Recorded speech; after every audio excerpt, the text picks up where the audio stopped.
That's what I'm doing. Oh, whoops. Do I have to say that all again? Welcome, everyone. I'm going to introduce our panel today, starting with Petrushka Mirzva, who is a utility sound technician and boom op. We have Camille Kennedy, who is a sound utility and boom op. We have Jan McLaughlin, production sound mixer, Amanda Beggs, production sound mixer, and Jennifer Winslow, utility sound technician and boom op. Thank you so much for being here with us today. We have a long list of questions that we've collected ahead of time. So thank you everyone who's, thank you for everyone who submitted. And if you have any questions that come up while we're doing the panel, feel free to put them in the chat and we'll do our best to keep track of them and get to them if we have time. Cool. So let's jump right in. To start off, guys, can we talk about your first gig ever in sound? And then subsequently, what you consider your landmark gig that kind of like catapulted your career and where you all ended up. Let's start with Petrushka.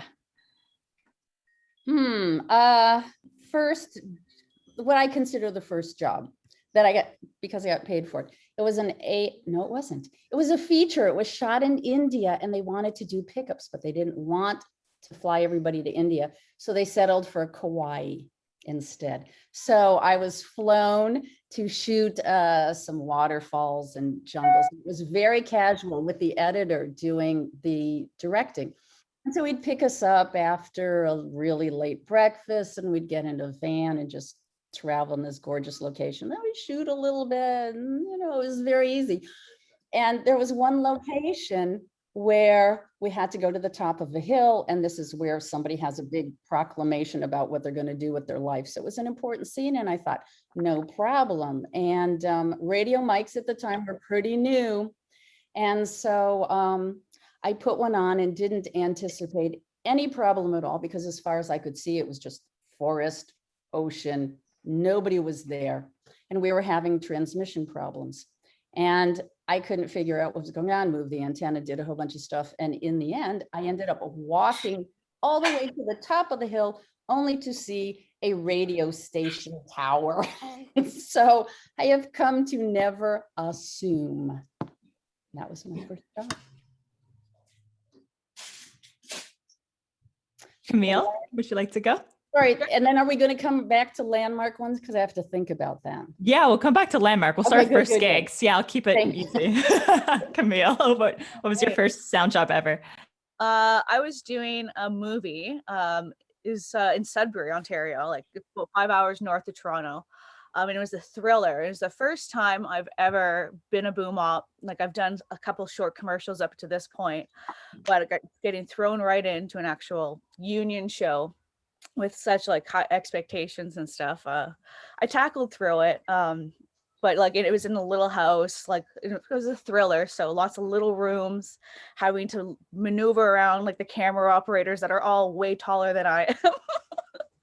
And I had a great time. Like the crew was great, really supportive and stuff. Like it really helped me through it. But it was the first taste of what was to come. Like, so it was exciting, terrifying, like all the emotions all at once, all at the same time. Yeah. Jen, what was your first sound job, ever? Well, my hands are shaking because I'm having PTSD from it. And I was paid, and this is the first one I actually got money for, so I'm going there. It was the producers came out of the school of, and you'd recognize the film company, and it's escaping my mind at this point, but they did terrible. That guy was like a student of Roger Corman, so it was that level of just horribleness. But we shot in places like an abandoned warehouse on the water in Brooklyn, where there was so much rat and pigeon feces that, it was disgusting.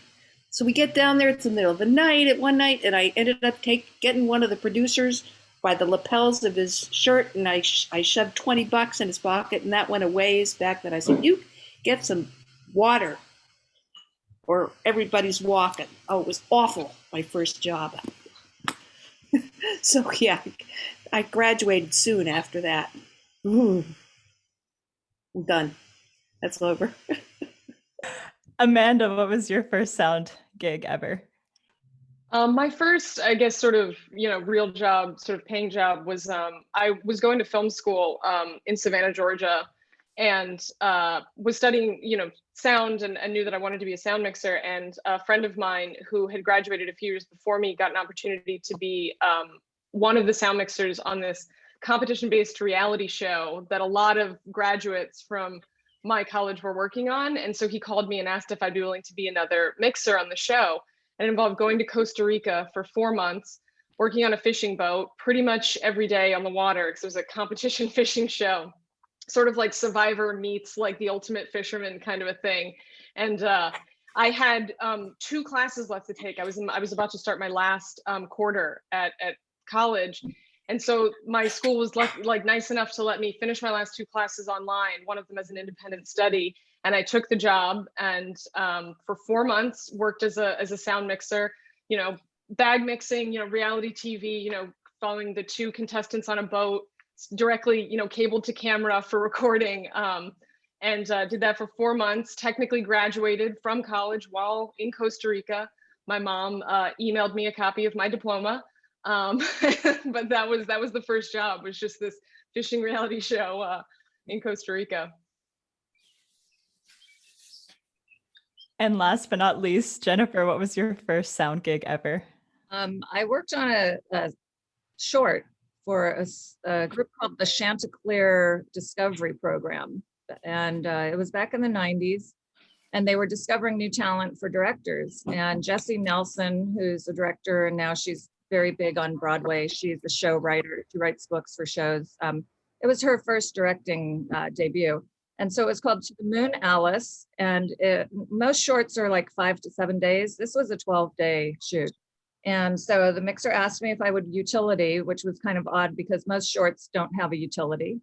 But so I said, of course. And we were shooting downtown LA in a park that's very hilly. I forget the name of it. There's a lake. It's pretty nasty now, but I'm going down a hill with the cart, real happy to be moving the sound cart, my boss's cart. And he hadn't put his headsets away properly. So I hit a bump and I proceeded to run over and ruin his headsets.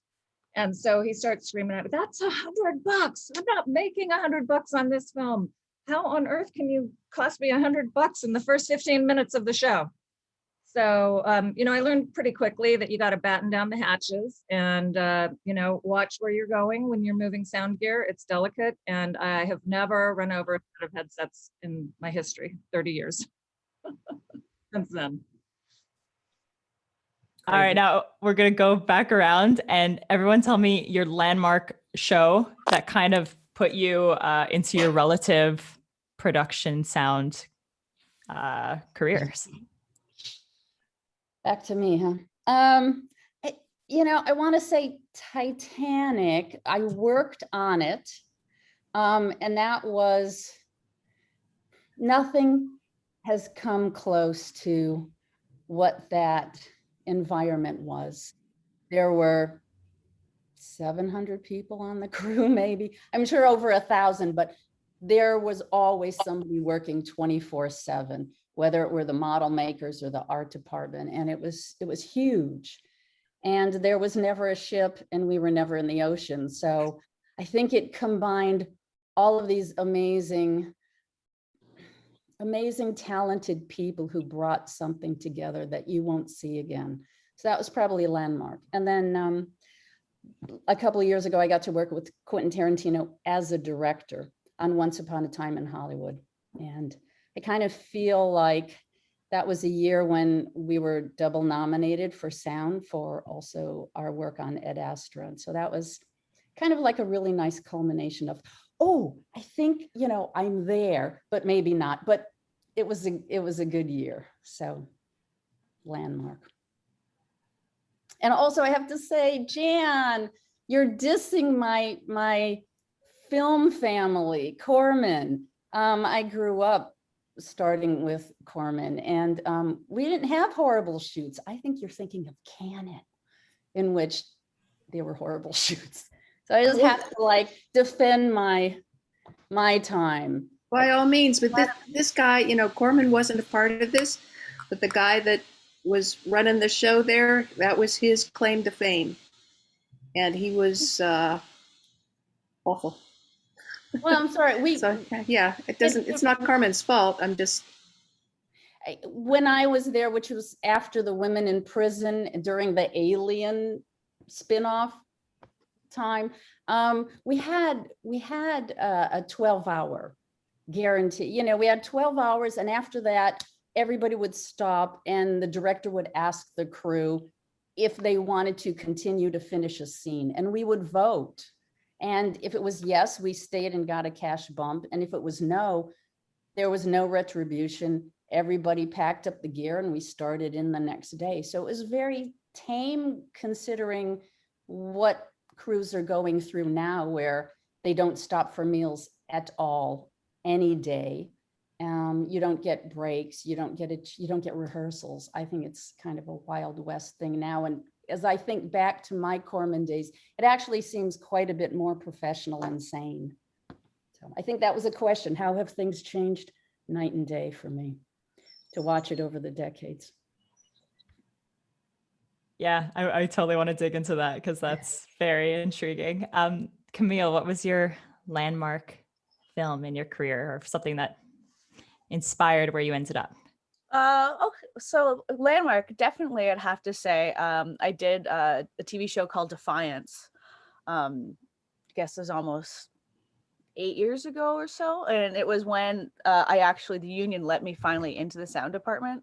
Before then I was still doing sound, but I was also doing props and also gripping and stuff to, like, you know, pay the bills and all that. But Defiance was like, it was such a great TV show, great cast, great crew.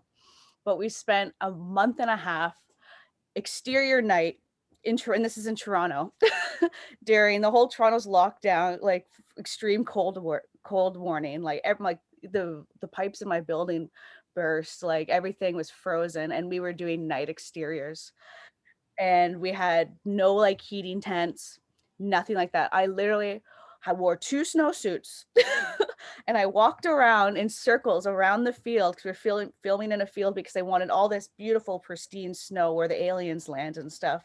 So I walked in circles for hours and hours, shaking up the propane heaters because the propane turned to slush, trying to like get a little bit of warmth. For a month and a half straight we did that. Nights. And after that, everything else has been really, really easy. So yeah, that was like the union was like, yeah, you're in the sound department now, you're a boom op, all right, you're good to go. And after then it's been smooth sailing. Yeah, I can't imagine. Wow. Jan, what was your landmark show? These are tougher questions than I thought. I suppose the real landmark for me, psychologically, was on Nurse Jackie, not least because seasons 6 and 7 we were nominated and won Emmys, but Edie Falco was a wonderful leader, and from the top down the whole thing was brilliantly casted, crewed, and put together. We had 12-hour days and things like that, but I think that it made me realize that I had a seat at the table. And people after those wins actually listened when I had something to say, which was a revelation, and pretty exceptional. But really, I think the two projects other than that were When They See Us with Ava DuVernay, which was an exceptional and really important piece of filmmaking. And the last thing that I did, that it's coming out in September, 2 years after we wrapped The Many Saints of Newark, for its challenges and its cast and crew. So those are my three, I guess. Is that cheating? No, we love it. Thank you, Jan. Amanda, what are your landmark show? I mean, I think the show that really sort of changed things for me was the feature Palo Alto, directed by Gia Coppola. It was non-union. We were all working for very little money. I believe when we got hired, we were told the budget for that was $350,000 for the entire movie. So we were all there definitely because we liked the project. We wanted to work on the movie with Gia. And I mean, it was so hard. I mean, we're talking 16-hour days every day, overnights. It was a very difficult shoot. But because of, then having that credit to my name really gave me a little bit of legitimacy. And so after that, when I was in the, I joined the union sort of right after that, that's what propelled me into the sort of indie circuit. So that, after that came Camp X-Ray, 20th Century Women, Lady Bird, all movies that, while, we're on the lower budget side, were all really fantastic, incredible indie projects to be a part of. And all of those just sort of, at that point, my resume started to, producers could look at that and go like, okay, yeah, this is someone who, knows what they're doing, who we feel comfortable hiring. Because I think more than my gender, I think my age really worked against me in the beginning. I looked and still essentially kind of look pretty young. And so as a department head, as a sound mixer, they want to know that they're hiring someone who is competent and knows what they're doing. And once I sort of had those credits behind me, it was a lot easier to sort of convince the men in charge that you can take a chance on me. But Palo Alto, really, it was that one movie. From there, I can easily track the trajectory of where my career has gone. And so definitely Palo Alto sort of started things off for me. And Jennifer, what is your landmark show? I would say it would be Lone Star, the feature directed by John Sayles down in Texas. I was working on a TV series as a utility just in the salt mines, man, it was a really tough first season. And I got a call from John Sayles UPM saying, we want to hire a woman. And you're local, you're one of the people in the local had recommended me. And it was an on location in South Texas. And so I said, of course, yes, and flew down there. The first thing they did, it was a non-union shoot, but the first thing they did was a welcome party. And everybody was there, and it was just really, it was like, okay, this is what filmmaking should be. And so we proceeded to shoot for, I think it was maybe 12 weeks or a little bit more down in Texas, and best experience of my life. I think I realized as a boom operator that I could do it, and there was nothing physically challenging that I couldn't handle. It got to be 105 at one point, and I'm doing a scene where I'm tracking along a 20-foot or 30-foot dolly track where I'm having to walk in between the tracks backwards with a 18-foot pole with an exterior rye coat, and tracking these people who are walking towards me. And I had the camera to dodge and then had to cross the tracks. And at the end of the scene, I had my utility standing by with a huge coffee canister of ice, and she dumped it over my head at the end of every take. So that was memorable. And then I came back to Hollywood and just buckled down and said, I'm doing this. This is it. I'm in sound. Wow. Yeah. So along those lines, I know everyone's probably interested in how you got started, like why sound, a little bit more about that, and just some of the challenges that you discovered right away. Like, what are some of the hardships you endured starting your careers in your respective positions? Jennifer, do you want to start us off? Yeah, the first thing that comes to mind is an electrician or a set lighting technician. When I was brand new, my mixer told me to close the door on some cables because we were getting some sound from outside, and there were some pretty big, thick electric cables coming through. So I was pushing the door closed, and this beefy electric guy came up and started yelling at me and telling me that I could cause a short, I could cause a fire. You're not supposed to close doors on electrical cables, and just gave me a dressing down. And, you know, I was pretty young and I didn't really know that I could say, hey, shut up, reroute your cable, or let's figure out a way to work this. And, you know, ultimately we came up with some, you know, stuffing the door with some Fernie pads. But yeah, you know, so right off the bat, I got a lot of pushback from the guys that didn't want to see a woman represented in a career. And then they would come to me and they'd say, if I was sitting, you know, just waiting, listening to the scene, they'd say, you know, you're making more than our gaffer. And what the hell are you doing sitting there? And so, you know, at that point I was like, oh, really? Now I say, well, you know what, talk to your local about that. Talk to your union. I don't make my deal. So, you know, I mean, I've learned in 30 some odd years that, you know, I can speak up for myself now. Different situation in 1990.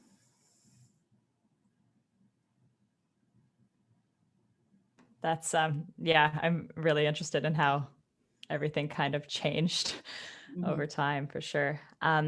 Amanda, what was really hard for you starting off your career? I mean, I sort of touched on it earlier, but it was trying to convince people that it was worth bringing me onto a project. When I first moved to Los Angeles, it was in the middle of the writer's strike. The WGA like had that big writer's strike, 07, 08, and a lot of people were out of work. So not only was I trying to sort of break into the industry, but I was trying to break into the industry when I was competing for low budget, non-union work with guys that were, you know, had been doing this for, you know, 25, 30 years. And so it was difficult because there wasn't that sense of like, we want to look diverse and let's try and hire people that, you know, sort of increase diversity on set. It was, we want the guy that looks like the sound mixer that we have in our head. And we want someone who knows what they're doing because we don't have a lot of money and we don't want you to screw it up. And so it was hard convincing people to take that chance. And even not that many years ago, I had a producer tell me to my face, you know what, we're going to take a risk on this one and we're going to hire you. And to come into a job knowing that you already have to fight against their preconceived notions and the fact that they think that you're going to fail is frustrating. It's difficult because it adds that extra layer of challenge and hard work that doesn't need to exist. But that definitely has been like the biggest challenge. Is just I just always kept telling myself, I'm ready for this. I know what I'm doing. The moment I get that chance, I'm gonna shine. Like I'm going to, because I know what I'm doing. You just have to keep that mantra going because it's very easy to get bogged down in, well, but I'm not, you know, the old white dude. I haven't been doing this. You know, I've been mixing for now 15 years. And, you know, but at the time when I first started, it was like, do I deserve a seat at the table? I mean, you have to really keep that inner mantra going that like, I know what I'm doing. Put the challenge in front of me and I promise you I will step up to it and I'll get it done. But it's that inner sort of, you know, battle that you have against your doubts. And then also just really just wanting to, I mean, I'm incredibly stubborn. And if someone tells me, you know, like, oh, have you ever done this before? You know what you're doing?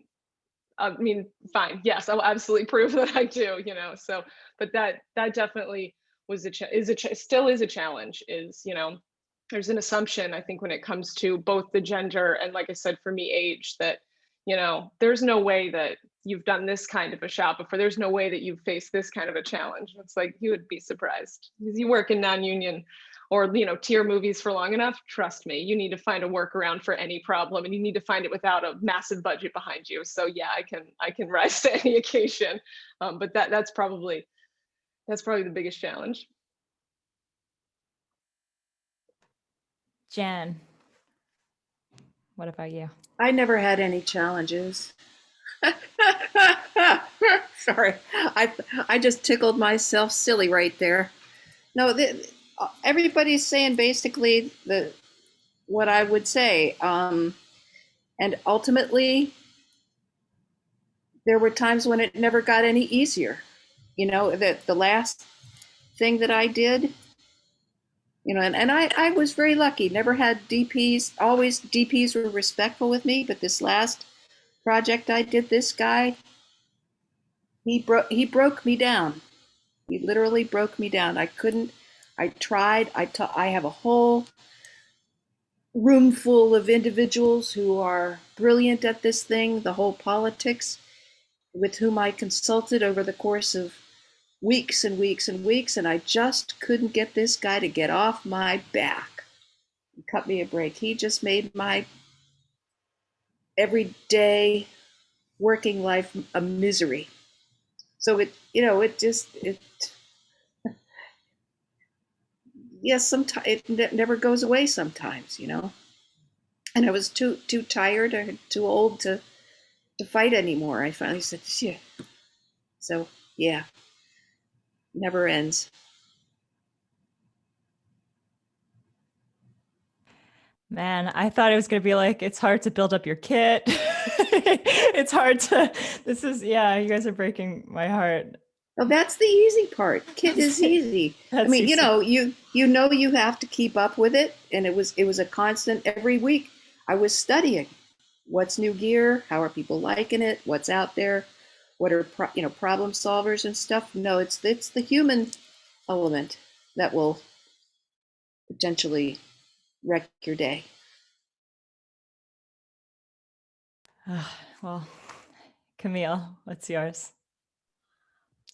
Unfortunately, it's it's more of the same, really. Luckily, like before I actually was working the floor and stuff, like booming and stuff, I had a extensive background of gripping, so I know a lot of the people on the floor already. Like, I'm not a new face, I'm already known. But there's always that one guy that doesn't like women on the floor, and they let you know that. They'll, and they bully you and they play the broken walkie game, and there's walkies chirping during like the takes all the time. And it's just like, okay, I get it. You don't have respect for me, but can you at least have respect for the actors and people that are trying to do the rest of their job? You got to just kind of eat that, like that little sandwich and just be like, okay, like, I get it. We're not going to be BFFs, but, you deal with it. Like, and and what Amanda was saying, being younger and stuff in this too, and having producers not, I've been told, they're like, well, we weren't going to hire boom up, we were going to actually just hire the because like we were staying and lodging out of town. They're like, we were just going to hire the bartender, pay him $200 a day, because anyone could just hold a thing over their head, right? And I'm like, you know what? And I said, I'm like, you know what, maybe you should do that. Maybe you should see what happens. Because go right ahead. I will gladly pack up my stuff and go home. But, so it's just, and you just got to keep going on. And like it, and like, yes, I like to say it gets better. Like, but I think now, like the way crews are, there's a lot younger people on the crews nowadays. So it's a lot of people are just like, don't want to be that person, like it's a lot better.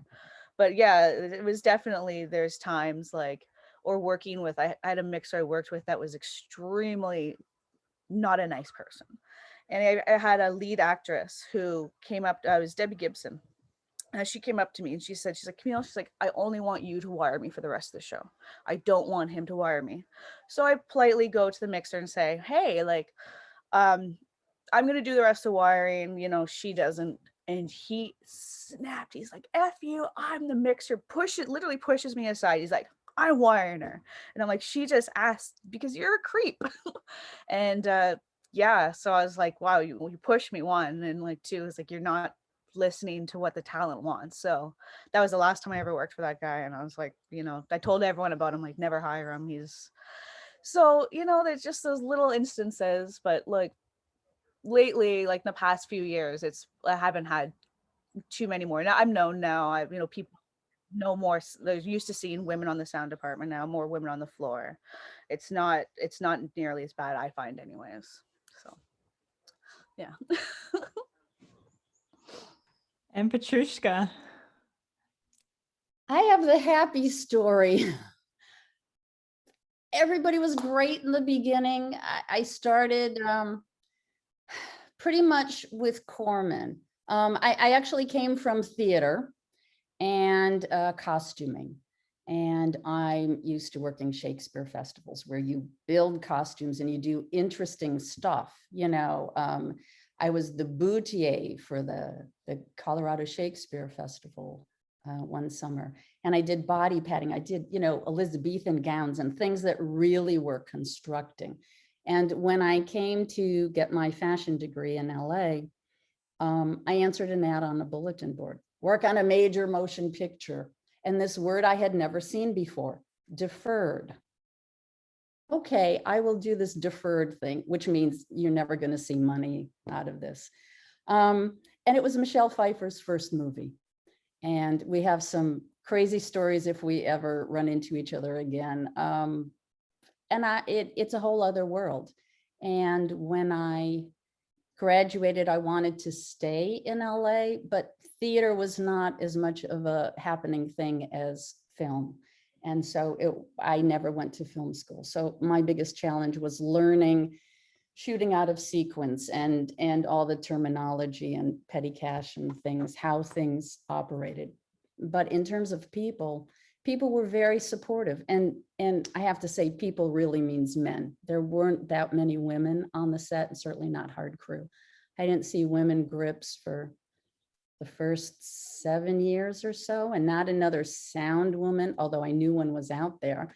Hadn't met her until 20 years into my career, maybe. I have to say, most of the guys were great. They came from an era where it was a surprise to see me, but they were gentlemen. You know, the DPs still wore suit jackets, and so did the gaffer, and they were nice. And maybe I looked like their daughter, or maybe it was just an older generation.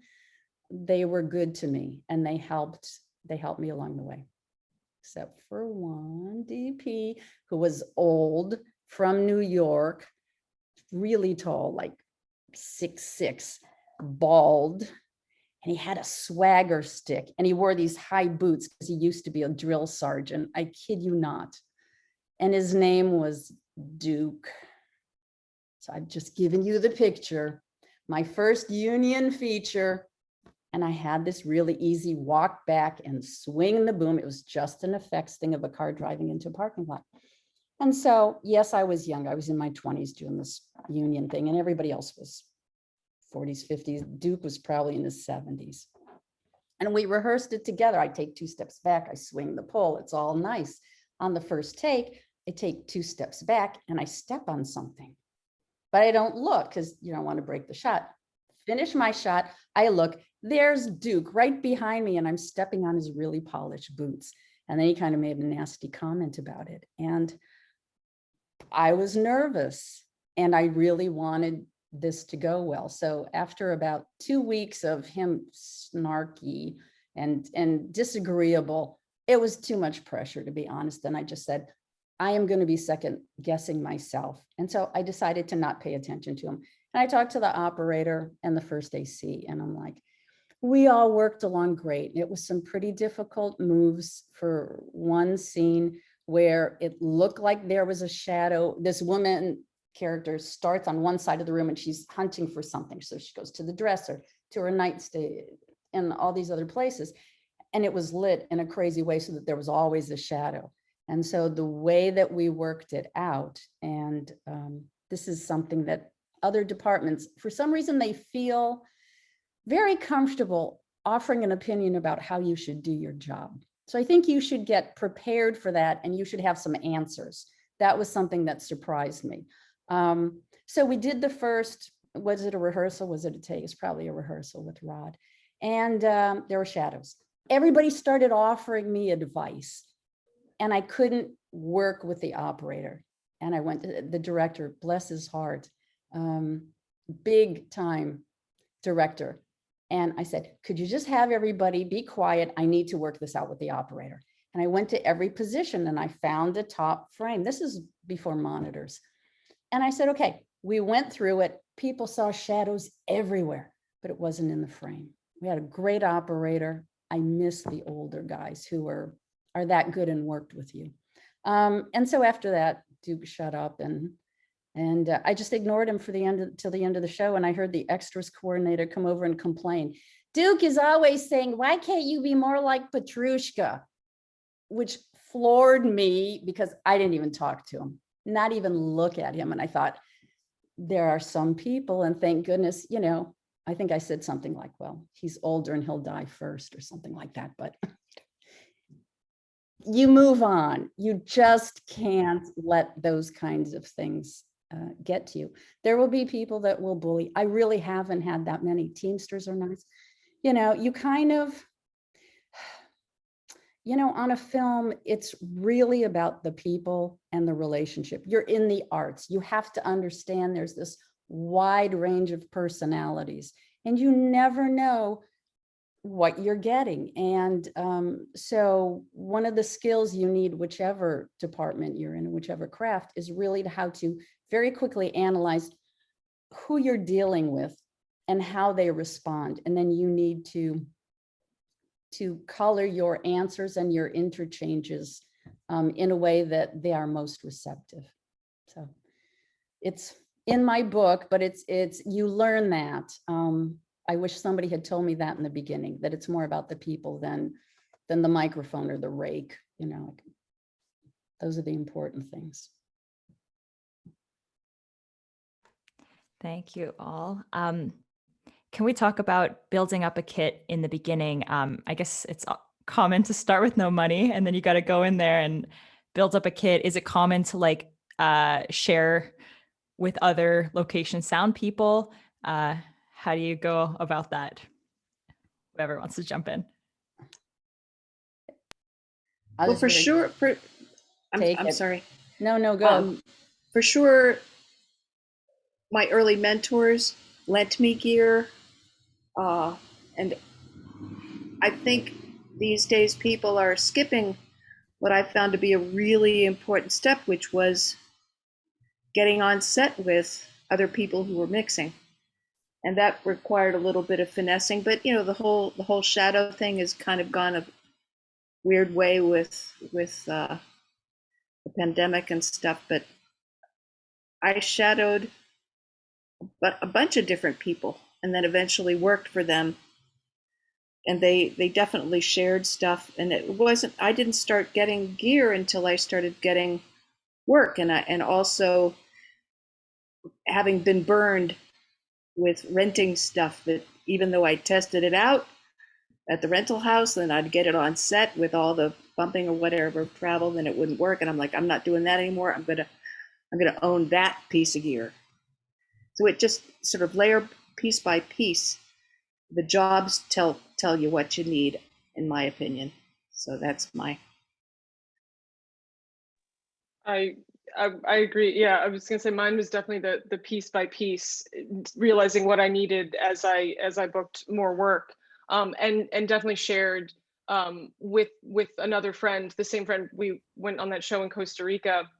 We knew that the equipment that we used on that show was going to sit in a warehouse in Georgia, and we asked them to lend one of those kits to us in Los Angeles. And between the two of us, we just sort of shared that, and it was so rudimentary. It was literally just PSC Alpha Mix, a snake, cable to go to camera, a boom pole, and a shotgun. It was very rudimentary, but that got us started. You could book a short with that, and then building up a really good relationship with a rental house. I mean, like Jan said, there's always, you can certainly get burned that way. But I would go into our local, location sound here in LA and just be like, they gave me $100. I need to rent 3 wires for the weekend. And they would say, absolutely, okay, 3 wires, $100, no problem. Because it was that relationship that they knew that when I got to the point where I had bigger budgets behind me, that I would stay loyal to the company that had helped me out. And over the past, 15 years, I have been extremely loyal to that one company. And I joke all the time that I feel like I'm direct depositing paychecks there sometimes with the amount of gear that I've bought. But they're aware of that. They helped me out, and now in return, I'm happy to use them as my sole vendor for both rentals and sales. But yeah, it's piece by piece for me. It wasn't the take out a loan. I didn't have, any sort of, my parents, helped put me through college, and then that's sort of where it stopped. I was on my own when it came to that. So it was every single paycheck went towards upgrading the kit. And you get real creative when you don't have enough context to go around, or you don't have, the thing that they ask for. It's like, what do I have where I can make this work, but then you begin to realize my rule of thumb was always, if I was renting an item, if I was at the 3rd time that I was renting an item, I would buy the item. Because at that point, that's now money that can come back into my pocket. It's enough of a repeat item that's something, the 3rd time that I rented a smart slate, okay, I'm buying a smart slate because I'm not going to give any more money to someone else to borrow, you know, even if it's another person or rental house, I would prefer that starts coming to me. So that was kind of my basic rule of thumb, but yeah, just tiny, just piece by piece by piece. And here's the thing too, if you're coming up and someone lends you something, by golly, the next day you get that back to them. And the same thing, if you buy something from somebody, you get them that money. You only get one reputation, and if you're the person who's not bringing stuff back or paying for things, or you know, if you can't pay for it, you don't communicate.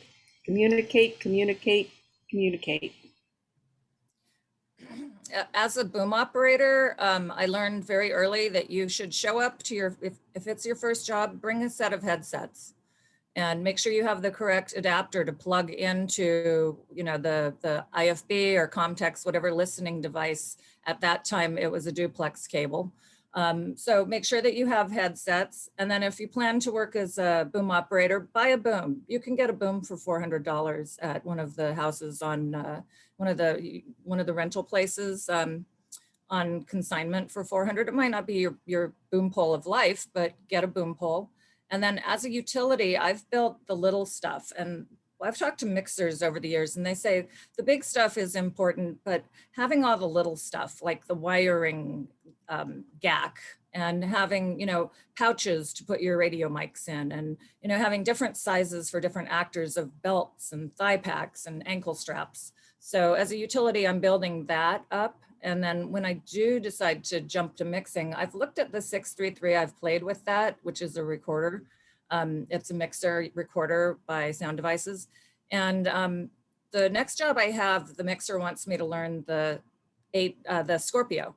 So if I'm learning a 633, I feel that it's similar, but I really want to get my hands on a Scorpio because the operating system and the menu, I mean, I get a little confused sometimes when I'm being pressured to enter all the data. And so I just want to know exactly what I'm doing when I do decide to jump to mix. But as a utility, come prepared. Gloves. Right, Petrushka? Gloves. I love my gloves. Gorilla gloves. I have found just over the course of time that if you don't have a piece of gear that you think you should have or that you think you're going to need or rent, we've always based it on, if I'm going to make back a third of its price for the show, it's enough for us to buy it, unless it's something that truly is a specialty one-off. And that usually ends up paying for itself by the end of the show. The other thing that you can do that no one ever seems to talk about is if the company buys some particular sound gear for the show. We did a space movie, so they bought 20 headsets, you know, the kind that fitness trainers wear. We needed those for the suits. But at the end, they didn't need them. Then you can buy them from the company, you know, at pennies on the dollar. So if you find yourself in that situation, that's always an opportunity to buy, you know, a piece of gear that you know was new, you know where it's been because you've worked at the host show, and the company would rather have the money for it at the end. So always ask if you've got that kind of situation. Thank you. That was really good. Thanks everyone for your input there. Is it hard to balance your personal family life with work life? And how do you go about doing that, Jan? Jan, what do you? Jen is like, why did I say yes? No, I was unable to do it. No, I was unable. So, and I tell people, you know, my first bit of advice is, are you really sure you want to do this? Because it's really, really, really hard to have a relationship and a family. It's never balanced. No. So you have to make friends with it somehow. I don't mean to cut you off. I thought maybe we'd converse now instead of just going one by one. By all means. I had to take 18 months off when I was pregnant with my twins because the pregnancy got to a point where a commercial director came up to me and I was carrying two 35-pound sandbags to put on a grip stand. And she said that she had lost some pregnancies. And she said, "What are you doing here? You're 10 weeks pregnant. You need to stop. You need to take this seriously." And so I did. And at that point, I don't think I knew I had twins, but I was really tired and I couldn't understand why I was so tired and getting so big. And then, so I took that time off. I went back when they were about 9 months old, and that was the hardest day of my life, to leave those babies behind. And, my ex-husband brought them to set once. And when they screamed, when they left, he said, "I'm not doing that again," when he had to tear them away from lunch. And, you can't, in the sound department, you cannot have screaming children on set if they're yours, especially if they're the actresses, maybe. And we didn't have FaceTime at that time, so I couldn't video chat with them. So that was really tough. And my son started having trouble in school when he went into kindergarten, so I had to replace myself on a show. And that, it was really difficult to leave a show. But, there's these things you have to do. It's very hard. I had 6 or 7 miscarriages. It's hard, and I'm told it's the first trimester when things are so delicate. And of course, all we do is lift weights over our head and run around with them. So I know there's a question that someone had asked. Did anybody ever tell you that you're a woman and you shouldn't, you're not going to have any life? And they seem very upset. I've heard this multiple times. Women have asked me, like, they're indignant. And I think now I'm just going to be really honest with everybody. I've always danced around it. Yeah, they're saying it for a reason. It's just mechanical. We're built different than men. We contribute to families in a different way. It really does make a difference. And you really have to figure out your career. They're valid things. I can't tell you how those men presented it, if that was the right way. Maybe they meant well. I can't speak to that, but the information is absolutely there. And there isn't any woman that won't tell you, you can't balance, you do one or the other. You have 2 600-pound chickens. If everybody knows that reference, what does a 600-pound chicken do? Anything it wants.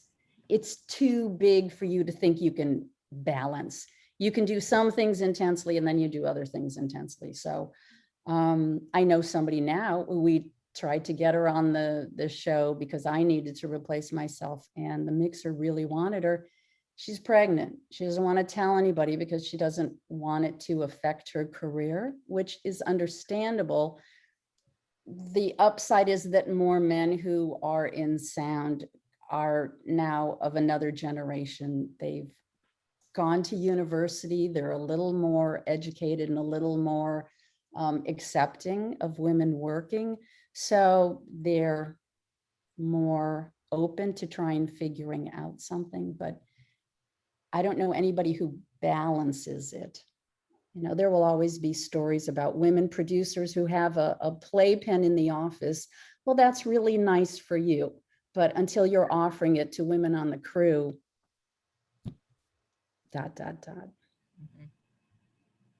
For me, I think the harsh truth to accept is the concept of having it all is not a realistic concept. And I don't think that that's necessarily just true, like in this industry. I mean, I think that is across the board, but I think that's something that to me, I mean, I'm not going to speak for everyone here, but that's something that I had to come to terms with, is that I'm going to make decisions based on what I want and what I can achieve and what I can accomplish. And I understand that there will be sacrifices. There is no having it all. Certainly not when you're working the hours we work.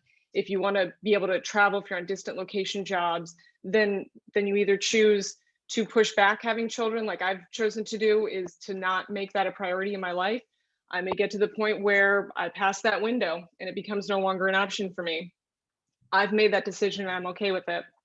But that if you're not okay, making that decision, that's a conversation that you need to have with yourself, because the harsh truth is that there is no magic bullet. There is no magic solution. There is no, oh, well, I'll just take you. Anytime you say no to something or you pass on a job, whether it be for a personal reason, whether it's family related or something else, you have to understand the ramifications of that are that could change the course of your career.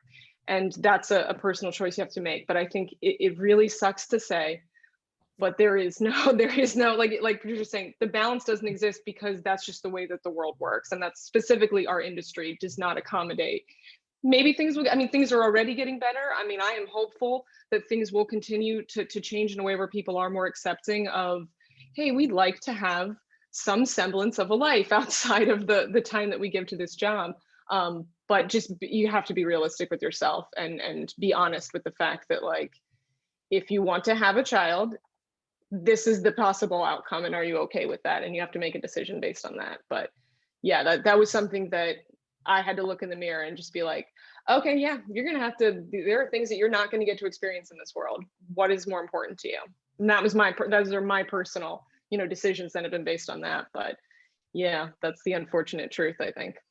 And the production doesn't stop for anyone. You might have a lunch date with your boyfriend at 1 o'clock. You're going to meet them right around the corner.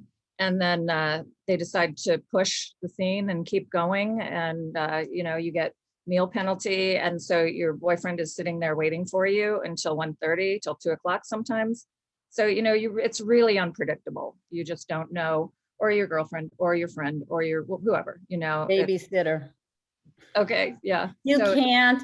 You need a live-in au pair if you're going to try and pull this off, because your salary is in the end going to be less than what you've paid the babysitter, because you need that babysitter on a 24-hour call, because you just don't know when you're going to ramp. And it's not just women. Women have it hard because we have the babies, but the guys are suffering too. They want to go home to their children. They don't want wives to have to take on all that burden. It's a problem for everybody in film, and technology is not making it any easier. There is an opening for day players, though, that I've found didn't exist in the 1990s, where men are taking time off, utilities and boom operators, to be with their family, or the mixer takes the time off and then bumps the boom up to mix, and then the mix, the utility comes in for somebody. Yeah, so I've seen a little bit more flexibility within the sound department, because in the 90s, if the utility took a day off, they were not going to come back. It was like, bye, you don't care about You this don't job. do that. Mm-hmm. No, you're right. It's totally changed. Taking days off, like a lot of the mixers and stuff, and like the team I work with, we specifically take shorter shows so we can take a month or 2 months off in between. So we're not doing that 10-month show that just is soul crushing, where you have no weekends, you're doing Fridays, you have half a day to sleep and a day to do laundry. But yeah, so like taking Fridays off, like we'll ask as a whole team, like, hey, you know what? We were supposed to have this hiatus day off. Now we're working it. Do you want to just take it off as a team so we all can have a day off? And it's becoming more acceptable and more seen, like to take a personal day. Like if you're having a bad day or something, take the day, and like there's no consequences like there used to be before. Like good mixers would say, do you really want this job, or like are you taking this seriously? It's like, yeah, but I also want to take my life seriously too. I have a doctor's appointment. I don't want to die. Little things like that. It's definitely becoming a different reality. Absolutely. Commercials are a way to go. I think if you can live, once you get in the commercial world, you usually have some time off. That works. And I think, Camille, you bring up such an important point about medical that I just have to jump in there. Having been around long enough to see sound people who didn't, want to schedule their surgery until Christmas because they were having a really good year and had shows lined up, and then to see, them dead in January, I'm going to tell you, go to the doctor. Don't put it off. Don't think you'll wait until after the show. As everybody's saying, it's an easier time to take a day off. Get the test. I've saved someone's life. I've tried to save somebody's life, but he waited till Christmas. I swear to God, he had a brain tumor so big, they closed him up. He woke up saying, okay, what's my recovery look like? And they said, it's too far gone. You've got 2 to 6 months. And he was dead before January 21st, leaving a wife and 2 children. Just saying. Working in film is not the end all. Really isn't, you guys. Just have to, I don't know who's out there with stars in their eyes. It has fabulous moments. It beats being a bank teller, but I wish somebody had told me in the beginning, balance it. It's just not that important when you're risking your life. Boy, we're just a happy group today. I know, like, oh. I'm glad everybody tuned in on this sunny Saturday. Don't do this, John. By the time this is over. Boo-hoo-hoo. Oh my gosh, yeah. That's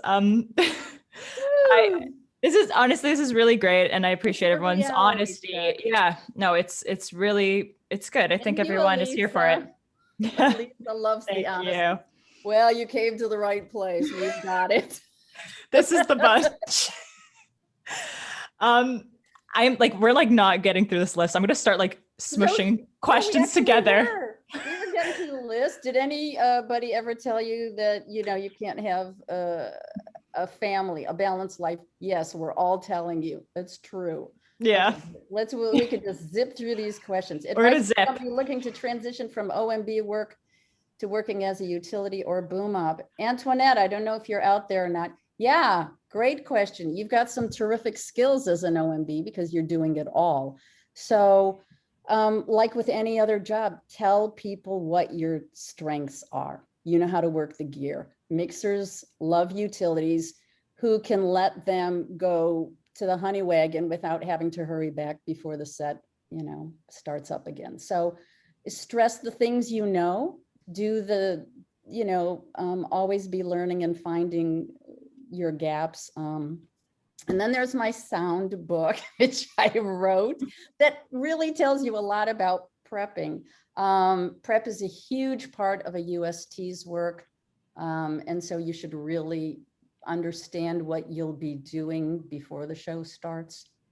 And just get it out there if you know which arena you want to work in, commercials, reality, narrative. Beyond the Facebook groups, I think that's really where you find connections right now, and don't be shy about telling people what you're offering.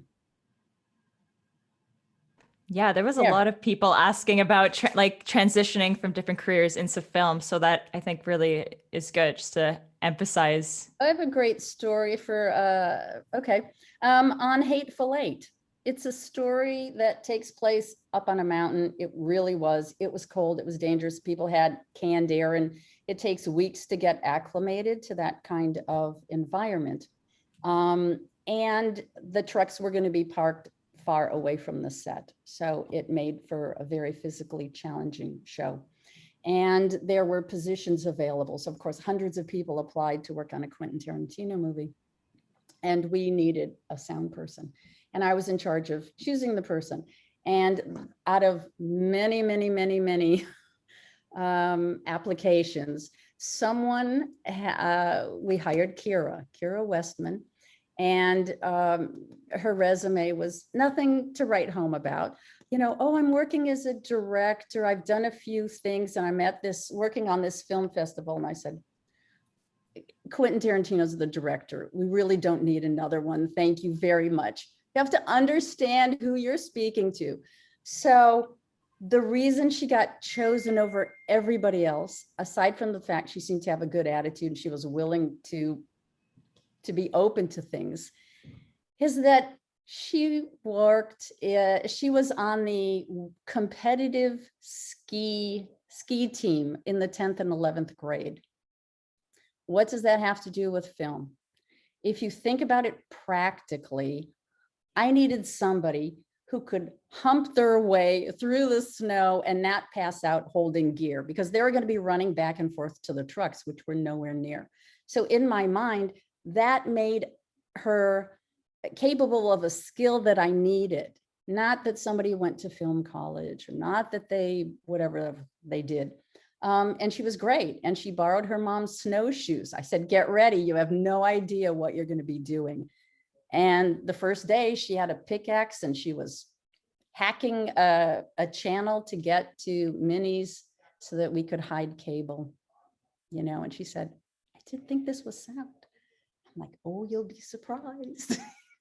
It's just a lot of different skills. So when I say, tell everybody what your skills are, if you speak another language, if you are a scuba diver, I mean, how many times do sound utilities have to get in the water, or boom operators? You know, it's a lot of different skills. And I think if you're specific about what you can offer, that will be an in. It isn't just about who has the most sound experience. And sometimes we hire people who are not experienced in film, but they have some other skill that's going to work for a project. That's my piece about that.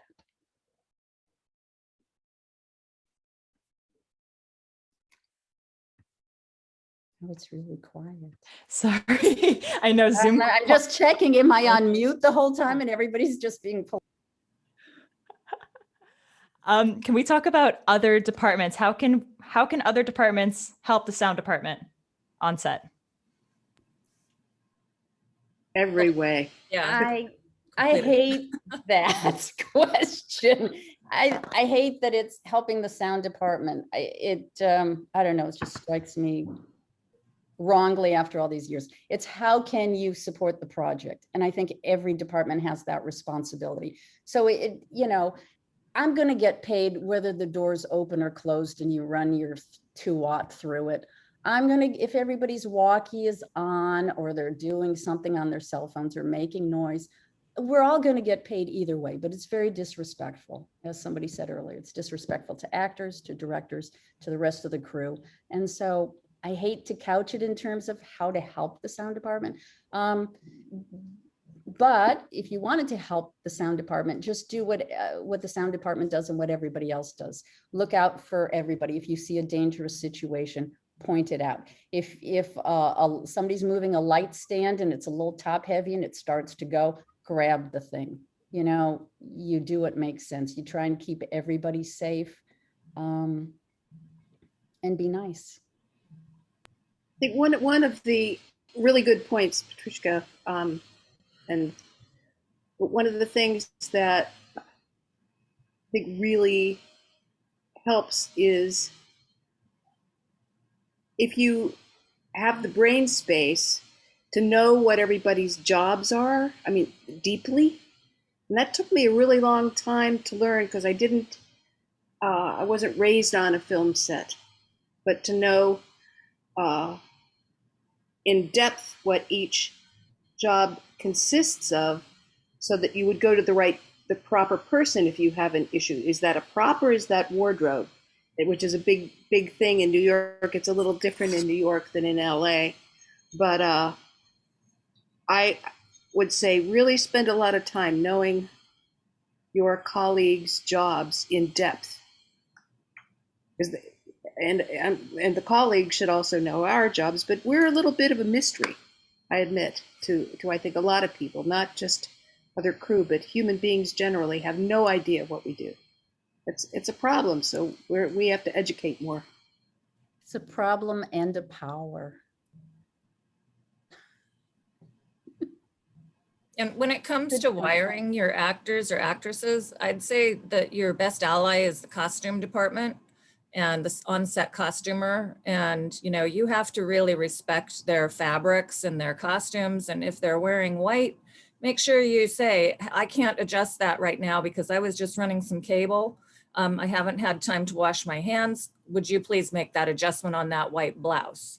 And they'll really respect you for knowing that you're not going to smudge, you know, dirty fingerprints on their you know, on their close-up of their actress or actor. And so, and then, like Patricia, didn't you study textiles in college? Didn't you have some? My fashion degree, yeah, I was in. Yeah, so you know, knowing fabrics, knowing that silk is noisy, and you know how to undo a tie knot to slip a little COS-11 in there, and knowing to hide it under the collar, and and then also interfacing with the actors.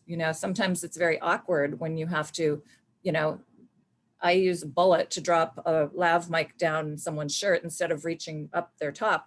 But sometimes you can't help it. You have to reach up someone's top, and you have to be respectful of them and of the costumers. And the costumers are your best friends. I'll ask someone, so where are you from, an actor? And then they'll say New York, and the costumer will pick up the conversation. Oh, I'm from, and so I do my job while they're chatting. So it really takes the pressure off. And, the costumers are awesome. Some of them, overstep. I had a costumer recently who pulled the wire off an actor. I was waiting at the door, and she had pulled the wire off, and she handed it to me and said, "You're welcome." And I went, okay. Luckily, I don't have to work with her anymore, but that they do it's a double-edged sword. I had a costumer that decided to cut a thread, and I'll sit in the sound van, and you hear snip, snip, snip. No. Nothing. Yeah, and then we're running out to try to get there, and we're just like, you just cut the whole. It was her first day, but yeah, definitely, and yeah, knowing like other people's on set, like grips and stuff, knowing it really helps, like to know what you're asking for, especially if you're booming, like, oh, can we, and luckily I gripped for quite a while before getting to sound. So, when I'm working with lighting, I can be like, oh, can you put a cutter on this or a topper on that? Or so I know exactly what I'm asking for. So, if to help me out. So I'm just not, oh, can you just do this to this? Like I'm very, being definitive in, what I want. And like asking for C-stands or something for antennas, bring them back, like bring them back to them, like, if you're not bringing their sandbags back or their grip stands back, they'll be a little less reluctant to like let you, give you stuff out, Like Jan said, always bring stuff back the next day. And respect other people's gear, and don't move it unless you absolutely have to, but really don't. And don't tell people how to do their job. Don't ask them to move their cart. Just say, I need to be here with my antenna, and you let them figure out how to do it. Don't micromanage other people, and don't apologize. Something sound people do too often. Too much apologizing for doing their jobs. I would say, to sort of expound upon what Camille said, and Jan as well. I mean, obviously knowing the sort of intricacies of the other departments' jobs is really helpful, because the more that I mean, this is a team sport. I mean, the more that you know about what's going on around you, the more that you can sort of figure out how you fit in and how you interface with every different department. But it's so great to have the skills and the knowledge to, as a boom op, to be able to go in and say, hey, can we throw a cutter on that light right there? Or, but I think what's really amazing about a film set is that everyone that you're working with has had a completely different, trajectory and career path. They've been on so many different shows, same as you will, or have already been. Rely on their experiences as well. I think sometimes we put a lot of pressure on ourselves to know the solution for every problem, but sometimes what's great is asking them how they can help you. Hey, those keys are really noisy. Go to the prop master. Is there anything that you can do to help me silence them? If you don't know how to silence keys, if you've never done that before, that's okay. They'll go, oh yeah, we just throw a rubber band around them, or oh, I've got some butyl, I'll just stick them right here. Now going forward, those are really great tricks to silence keys. You didn't need to go into that conversation knowing the solution. You just needed to ask the right question and ask for help. And I think that opens up a wealth of opportunities to learn more stuff, is that you're looking at a problem and pull in the person where the problem intersects and ask them if they have any ideas or solutions. And most likely, if you're working with other people that have had whole different experiences, they may know the answer.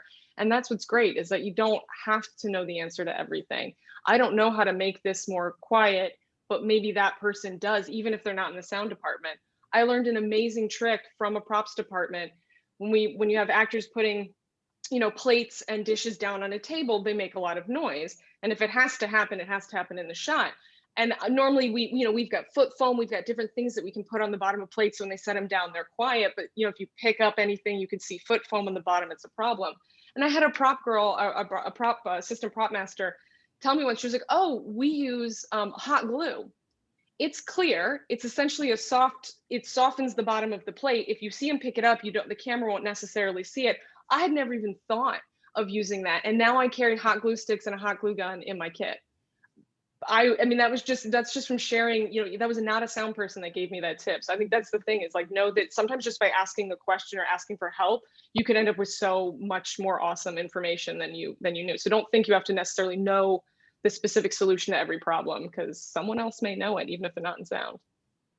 But at the same time, I'm going to say, not at the beginning of my career, but later on, I had gathered a lot of these tricks of the trade. And when I go to approach a prop person, since that's what we're talking about keys, let's say, or even something, a bag that somebody's using that's got a zipper thing, that so it's not a prop, or it's not wardrobe, it's a prop because they're using it in the shot. So I'll have butyl with me in case. So I'll bring it up, because if you can save them the trip to their cart, say they say, oh yeah, I got some here, I'll put butyl on it, and say, do you have some? I have some right here. It can help you too.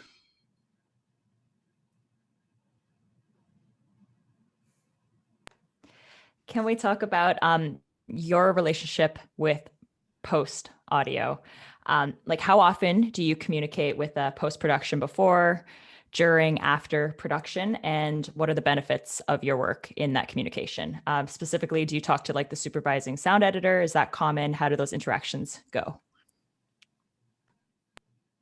It's a weird thing these days. On a TV show, they know who's going to be doing post, and they're probably on board sooner. But with a movie, Petrushka works in a kind of another world. But for me, at my level, post production doesn't come on for a very long time. Now, if I come up with an issue, I've solved that in that sort of independent film world by going to one of the bean counters, whether it's the UPM or the post-production supervisor, who's usually on from the very beginning, say, look, here's the issue. It's going to cost a certain amount of beans. Why don't you run it through your calculator and figure out the best course? Because it's really not up to me. It really is up sometimes to the bean counters. And I'll say, look, we had these bellies in the lights that the Gripson Electrics had set up. So every time we opened a door, it would go boom, boom, boom for like 3 seconds. And it was often impinging on the first lines of an actor who would enter the room, which happened a lot. So I went to the post-production supervisor and I said, look, run it through the calculator and figure out, so in the meantime, I talked to the Gripson Electrics, said, this may or may not come down. This is what I've done. I've gone to Brad and he's going to figure it out. So they decided ultimately they were going to pay for some people to replace that and fix it by weighting down these bellies so that they wouldn't flop and make noise. So these kinds of things, I forget where that little thing originated, but I'm going to stop talking now. No, that's really good. Yeah. Go ahead, Katie. Sorry, no, go for it. I was just going to say, I mean, yeah, it's like you said, I mean, it definitely depends on the project about when you get in contact, or if you even have contact with post. Certain times it's before a project begins, someone reaches out. Other times it's midway through, or sometimes you really just don't. I would say post-production supervisors are probably the closest point of contact, at least in television, because it's going through editorial. That's where the problems are going to get noticed first. It's not necessarily in the hands of anyone in the post sound world until after it's gone through editorial. So the post supervisor is that point person. I've found in my experience that that's who you're talking with, and they're the great person to sort of relay if you have an issue. But what's great too is that make friends. Like, honestly, I have a friend who worked at Skywalker, a phenomenal sound designer, sound re-recording mixer. And I was having an issue on the show I'm on currently, and I just took a snippet of the file. I sent it to him. Now, he's not on my show. He has nothing to do with the show that I'm working on. But I knew that within 30 seconds, he'd be able to listen to the clip and tell me, is this something problematic where I need to worry our post team with it? Or is this something that they're just going to listen to it and go like, oh, this is fixable? Because if you don't need to create a problem, don't, essentially, is the way I would go about doing it. People get very nervous if you're like, send an email that's like, we might have a problem, guys. If you don't know it's a problem, because I think there is that. I don't know, for one, everything that's fixable in post. I don't know the sort of all the magical tools that they have at their disposal. So something that may sound in my ears incredibly problematic is a matter of hitting a plugin on Pro Tools and it's gone in seconds. So I reached out to him, 30 seconds, I get an email back. Oh yeah, this isotope plugin will fix that, no problem.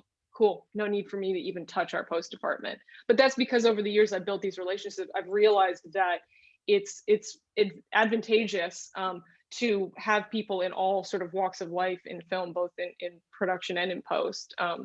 But unfortunately, sometimes we don't get to have that super close relationship with post sound. I mean, in a perfect world, there'd be emails bouncing back and forth, but I think the reality is that even post sound comes on after picture editorial, after editorial. The assistant editors send more emails to me than post sound people do.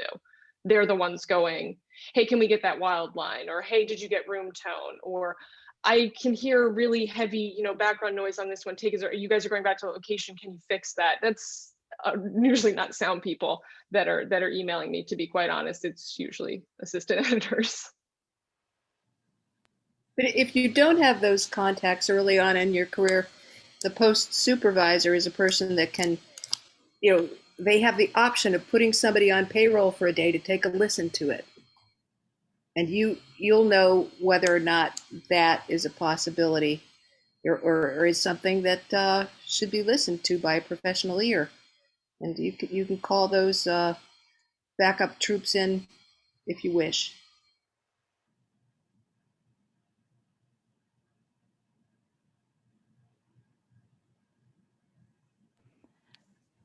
Okay. What are your considerations when you accept or when you're like considering a job? What factors kind of sell the gig to you? What are things to look out for? Because I assume you guys have become more discerning over the years about taking on a gig, maybe versus in the beginning where you take everything you can get. So go ahead. Read the script. I took to asking directors how they intended to shoot it. And one director said, oh, it's a single camera thing. And I said, okay, I'll do it. I said, I think I love you. But yeah, I do ask stuff like that. How are you going to shoot it? Because if they're going to have 4 cameras out there, but then I've gotten bitten by that too. They told me it was going to be 2 cameras and it ended up being 4 cameras. Mm-hmm. And so I called the executive producer who told me that. I said, bend over, and I kicked him in the ass.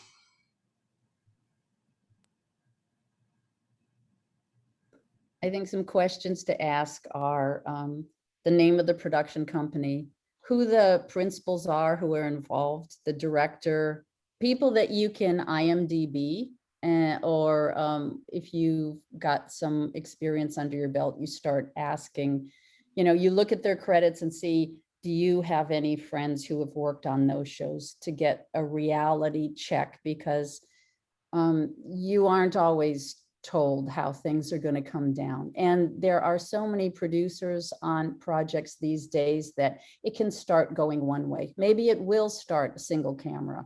And the next thing you know, the other 2 producers believe that the only way to get through everything is multiple camera, not understanding the challenges that presents. So I'm a little more hesitant to believe directors, and I would ask the DP how they're going to shoot it.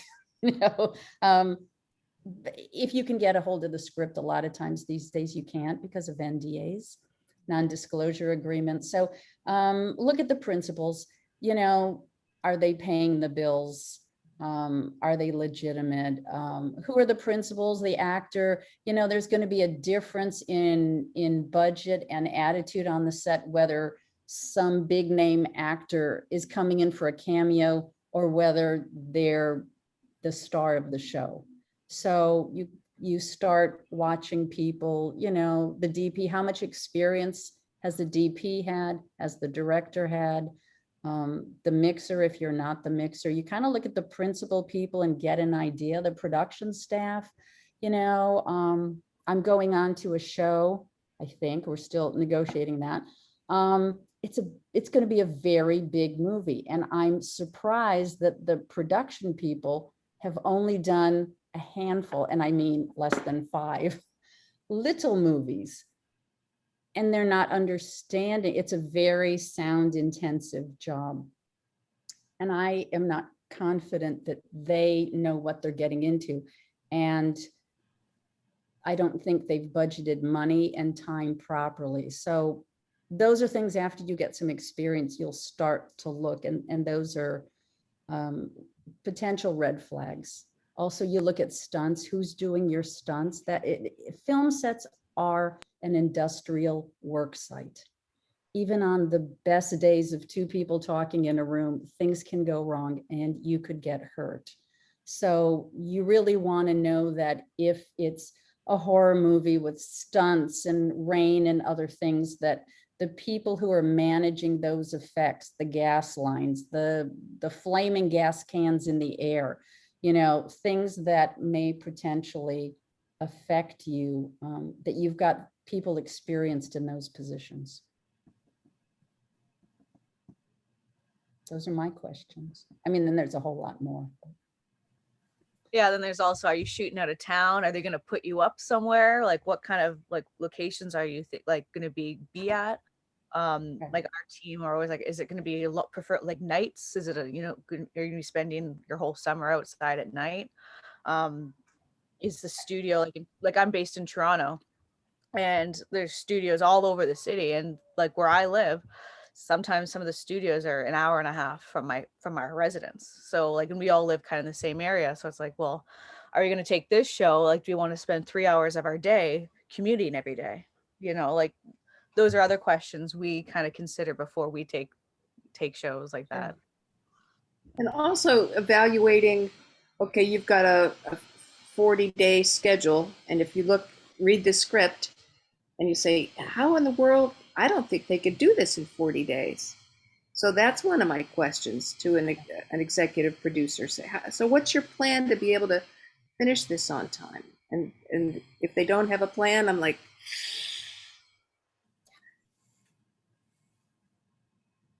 I mean, yeah, it's like page count. Like, what's the page count they're looking to shoot per day? Are we looking at 3 company moves a day? Because all of that sort of adds to the exhaustion that will build up over the course of a show. And so while it could be a really incredible script, or maybe it's a director that you're very excited to work with, I think the question that I have is like, do I want to go through the potential you know, just exhaustion or challenges, you know, to get the project done? Is that worth, you know, the sort of outcome? Like, will I finish this show and just be completely wiped out, like both, you know, like physically and emotionally? You know, that's definitely a concern, because while paychecks are great, a project could be an indie darling that goes to a festival, you know, all of those things are fantastic.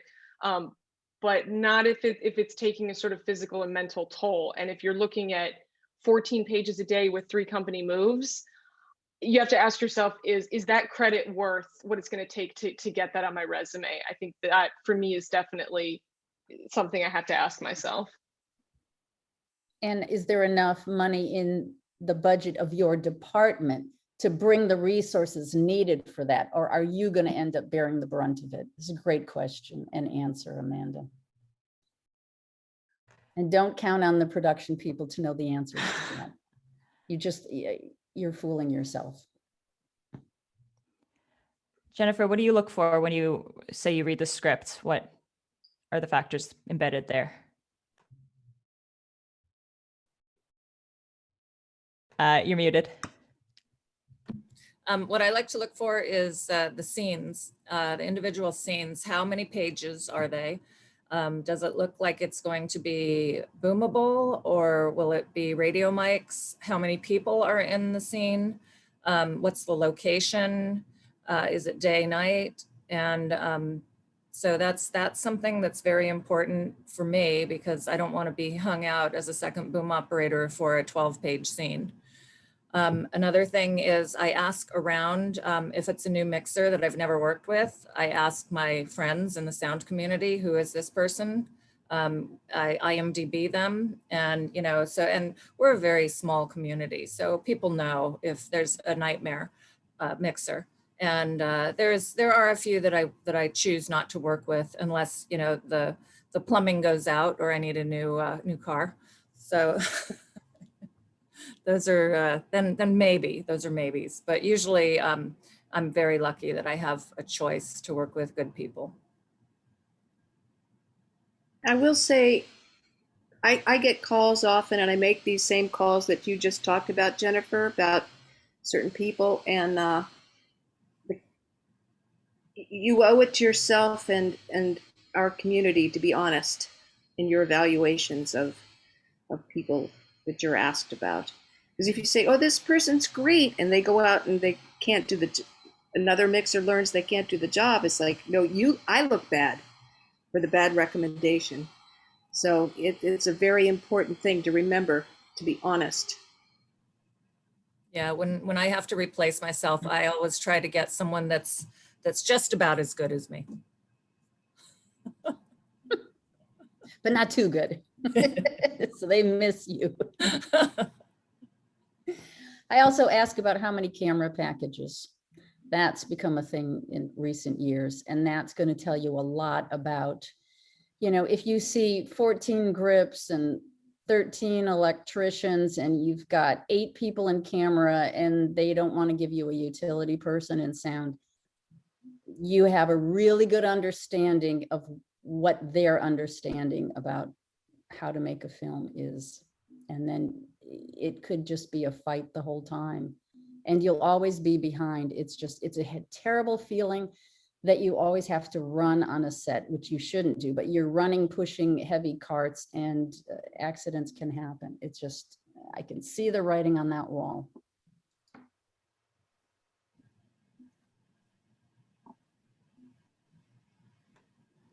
So what is new? What's changed over the years? What changes are you excited by? Go nuts. Bigger sound teams, having a fourth. That's yeah, it's changing. It's I've had nice. It's 5-person sound team, well, with playback, but getting a wire assist, it's becoming more common. I'm seeing it more often on shows. Like, we're having such big cast counts now, like everyone's got a line, everyone's got a part. So like, we're doing 12, 14 labs on people, and a lot of the time, a lot of these shows are musicals and they have kids, so then you're dealing with the guardian, your wire in front of the kids and stuff. So to have someone else taking that load, like, it's really, yeah, it's really, really great. I think that's the best thing so far. Yeah, and the radio mics have become so much smaller. Now I'm referring to them as packs, even though they're not packs really, they're transmitters, but they'll call you to repack somebody after lunch. And so the transmitters are small enough that you can fit them in a sock, of a very tight fitting pant leg or something, or, you can hide it in the small of a back or under a bra. And the wires are just, the technology has changed so much. And another thing that's changed is the diversity on set. The show I'm currently on, we have such a diverse crew. It's amazing. I don't know where all these people have been hiding, and they're all extremely competent. It's phenomenal. I'm so happy.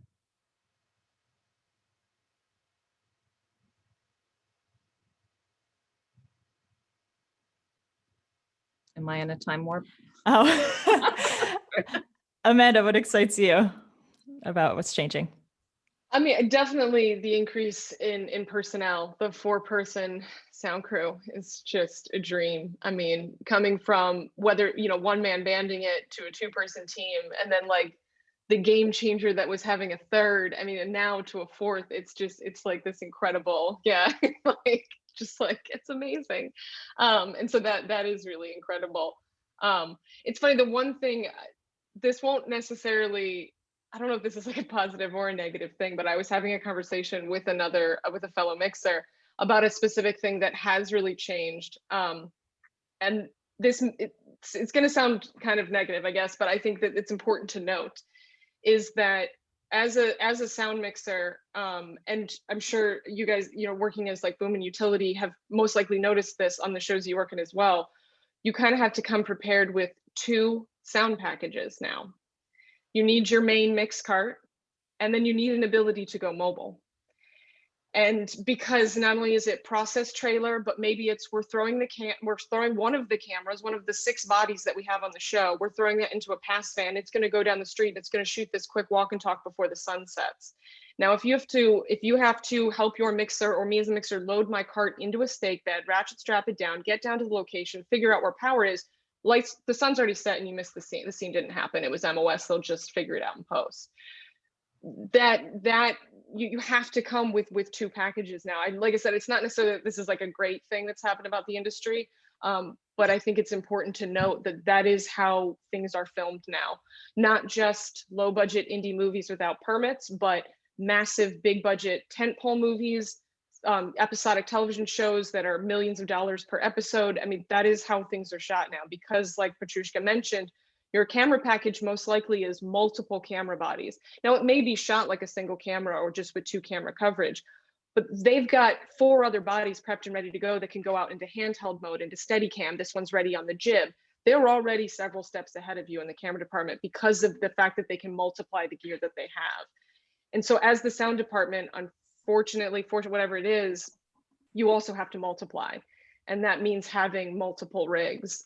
I don't know of any other way to do it. I mean, there's guys who build carts that have a rig that's a quick release plate and part of it comes off and that's ready to go mobile. So you don't have to have 2 recorders or 2 systems of wireless, also a viable option. But I think it's important to note that you need to have doubles or a way to double the gear by removing it from its main source, because that is, I can't see that this method of filming things changing drastically to the point it's faster now.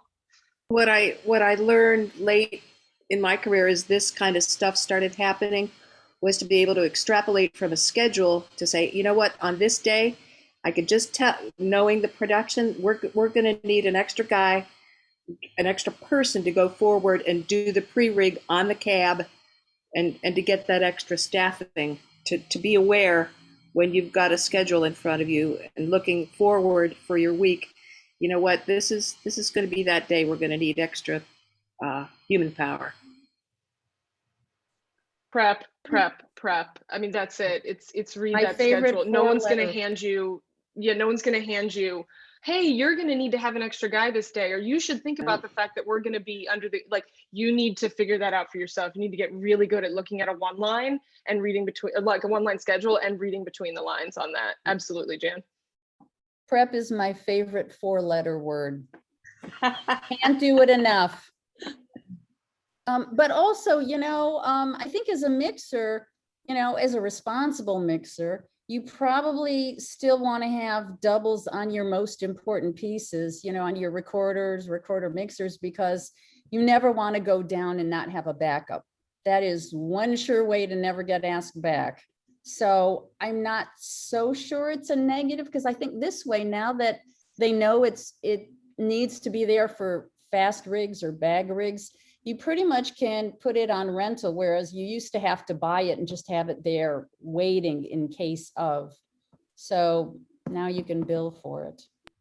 Yeah, and what part of my deal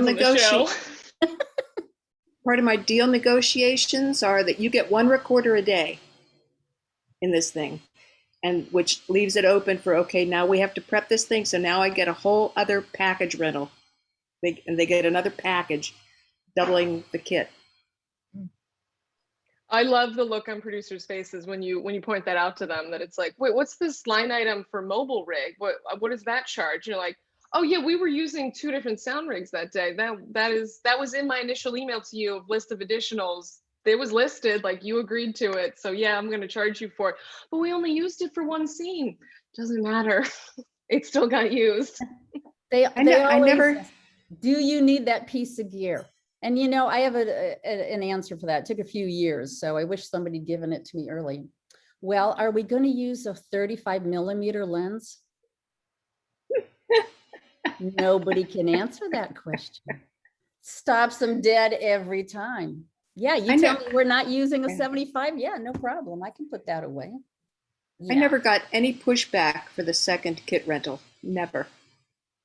By the way, just saying. Yeah. I wish. Unfortunately, I've dealt with pushback. I've usually gotten it, but it's the uncomfortable conversation where you do have to put yourself in the position where you don't back down when you are dealing with certain producers that don't want to pay for things. The problem that I've run into is that, but our last guy didn't charge for it, is usually where the pushback comes from, Jan. Yeah. Well, it's also, I said, look, I've got $50,000 worth of stuff for this exact thing. And do you think I'd carry it if I wasn't going to get paid for it? Yeah, we're in business. No one in camera charges by the lens. Yeah. That's all you say. I'm not going to be made to feel bad because I'm in sound. I'm pretty much over that. Thank God. It's like, when I'm an old woman, I'll wear purple. Yeah, I'm there.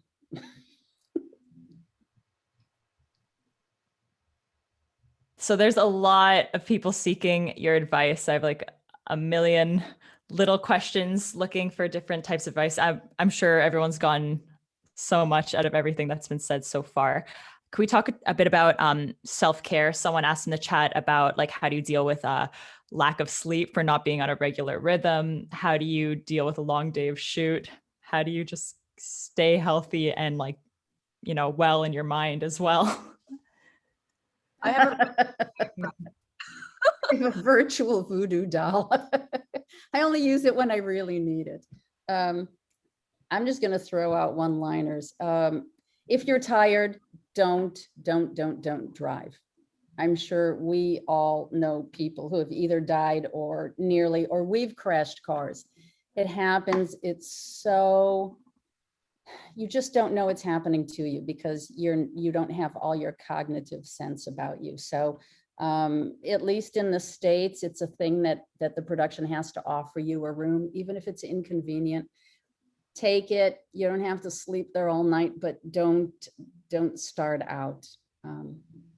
It's dangerous. How do you get through it? I don't do well flipping day nights, and there are shows, and it doesn't matter the budget, that will start you at a 7 a.m. call on Sunday, on a Monday morning. And I've done 4 o'clocks by Friday, every Friday. And then you have to flip back. It's not a weekend. It's not even a day. It's not, it really is inhuman and disrespectful to crews, and it's dangerous. So I don't like to do it. If I have to do it, honestly, I take NyQuil. People do all kinds of things to get themselves to sleep on demand. NyQuil works with very little after effects.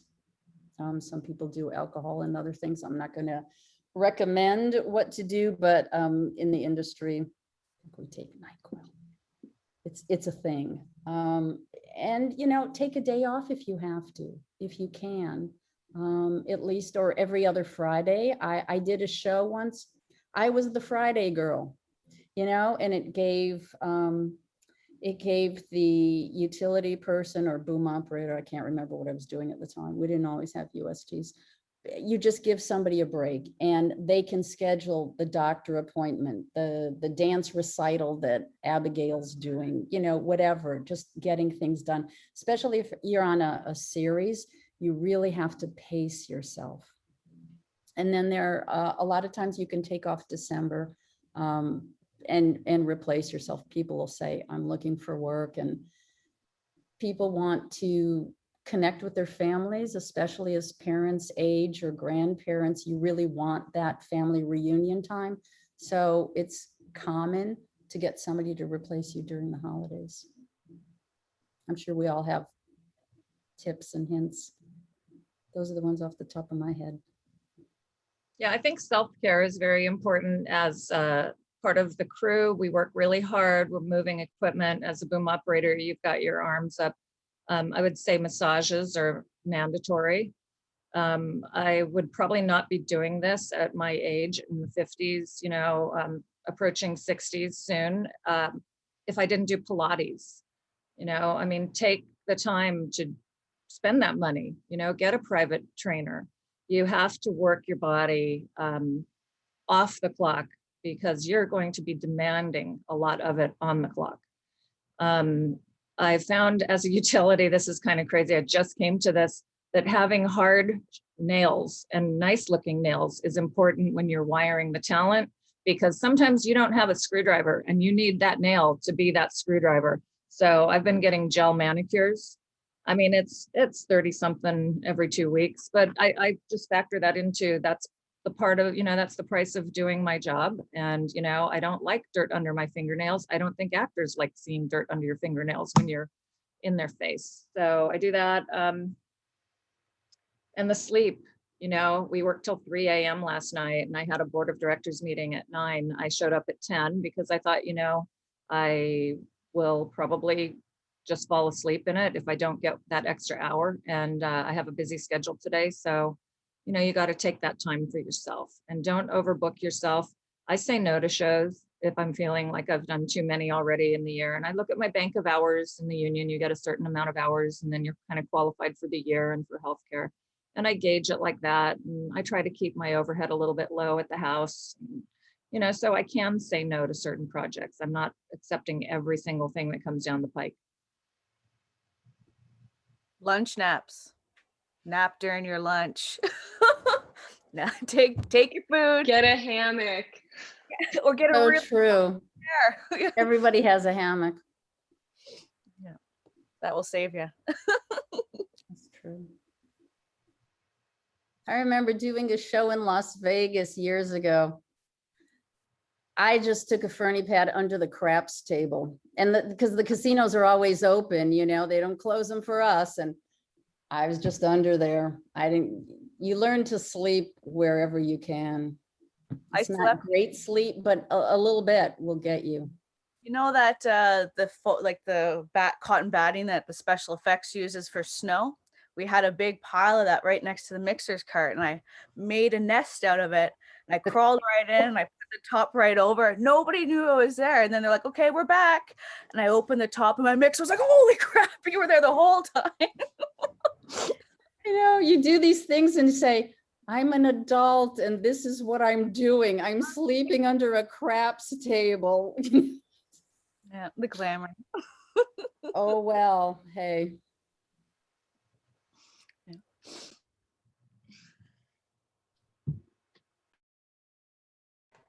Just tons of people seeking advice for starting out with little experience, how to get your feet wet, how to get in there. Everybody starts not knowing things. Wherever you are, there's probably some kind of community. You will know when movies are coming if you're not in a hub. There was a guy who he was a senior in high school. His parents worked at a local radio station and he just wanted to be a boom operator, and he would practice with a broom over their heads at the dining room table. And before the internet, I got this fan letter. Most boom operators don't get, no boom operators get fan letters. This mixer hands me this letter. You've got a fan letter from this guy I'd never heard of. And I said, what are you talking about? And Walt said, well, I did a show in West Virginia and we picked up this 10th grader, and he kind of hung around the set, and he's writing you. Before IMDb, he knew my credits, which I never figured that out because I didn't even know them all. But he sent this letter saying, it was a fan letter. And I was going on to a movie, and I said, I'll offer him the job. And his mom brought him out. He was terrible. He was really, really bad.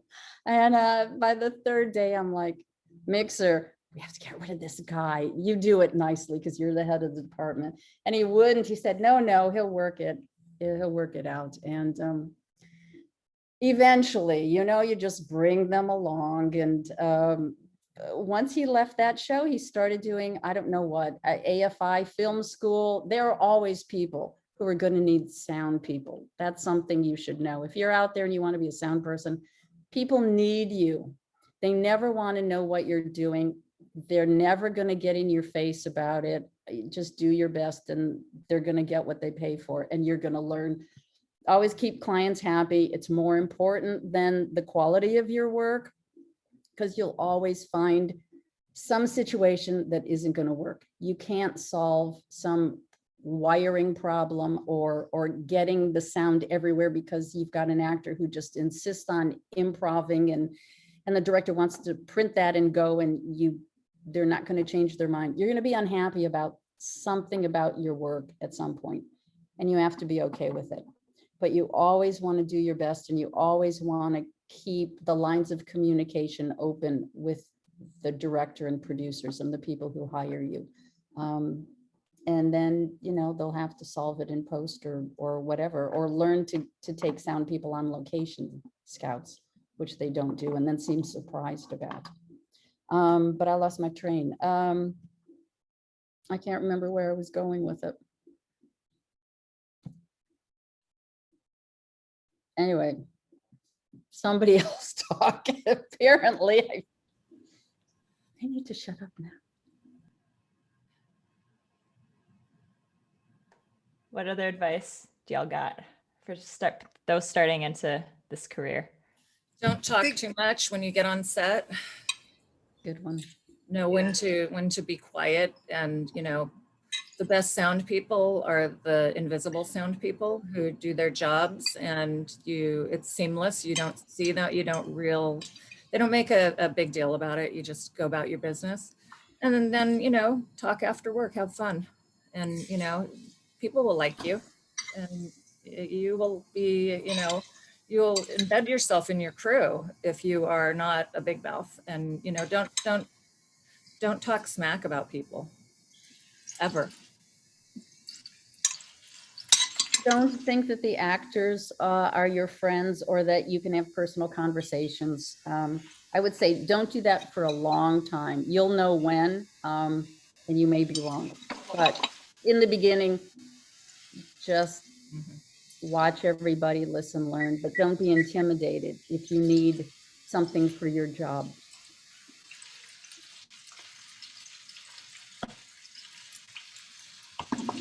Make friends. Somebody asked about wiring earlier, and how to put people at ease for it. And honestly, I treat wiring, I took notes from my gynecologist, and to treat it as that intimate a procedure, and that I'm explaining in advance. I said, I'm looking at you now, see what we got going on here. You got any preferences? And then, so I have a plan. I plan to go here, here, and here. And then as I'm doing it, because I'm often behind them working, I've always got an elbow or something in touch with them. This is from horsey people, that once I am working on them, I've got contact with them, and I maintain that contact, particularly when I'm behind them. Like I'll have an elbow. If I have to turn to the cart and grab something, I've still got an elbow in contact. And when I break that contact, they're done. And I'll tap them twice. And because they're preparing actors by the time they get to me, so I don't want to disturb that process.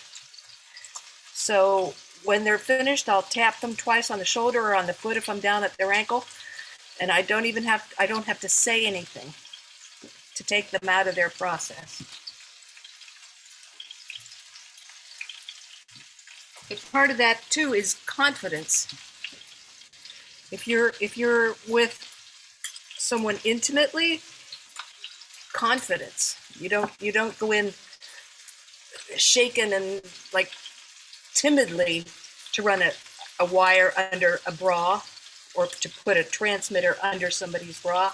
You've got to be confident, because your nervousness will make them nervous.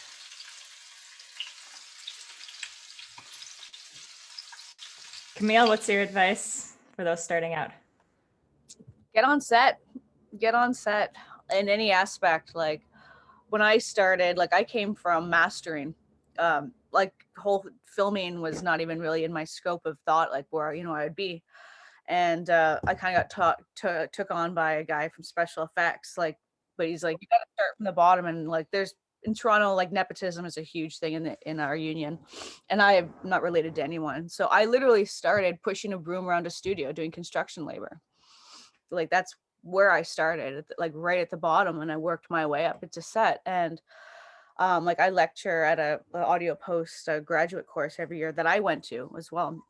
And I just tell the students every year, it's like, get on set in any aspect, and like just get a feel of, you know, like when they say rolling, lock it up, like what you're supposed to do, like, you know, eventually, like it, like that whole creature of being on set, like, you know, you just know what to expect at certain times. Like you can't just walk on set and just expect, you know, just get right into it, because there's just so many aspects. Like these people need their time, and you got to wait for your time.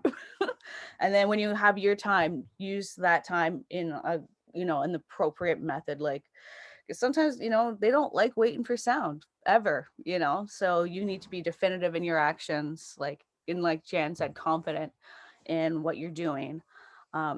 And you know, people are, no one wants to see you fail. Like everyone, you know, will help you along the way. Like everyone will, like, you know, it's just like that. And yeah, so be on set, get on set, you know, tell people what you want to do, let people know.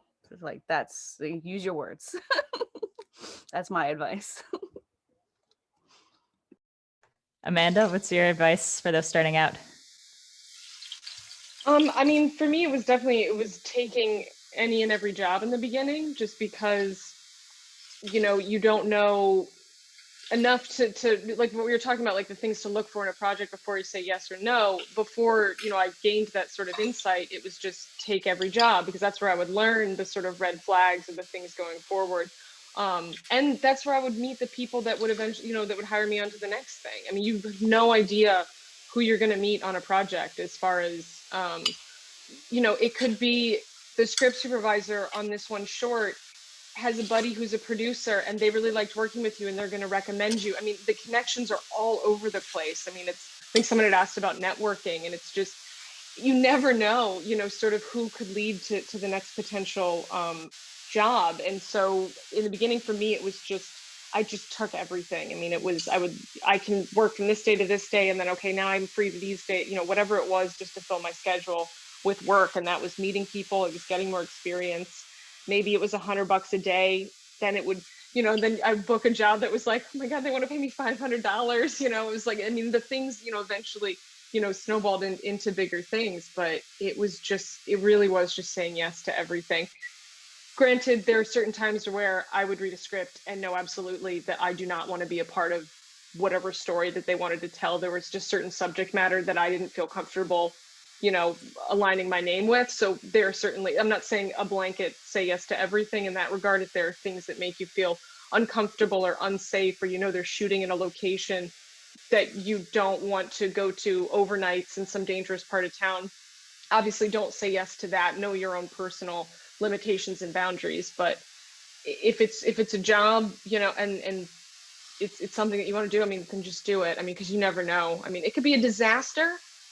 Well, you could learn from that, you know, or it could be amazing and you could make incredible contacts and friends on it. I mean, so in the beginning, it's just be open to the fact that there's going to be good jobs and bad jobs, but just get yourself out there. Because that's, I mean, like Camille was saying, it's you got to learn to, you know, you'll learn. The more things that you do, you'll figure out, oh, people call it this. That's the term for that. Or like, oh, I see that when I need this question answered, that's the person to go to. I mean, that's how you learn. Just be a sponge. Just watch what's happening around you.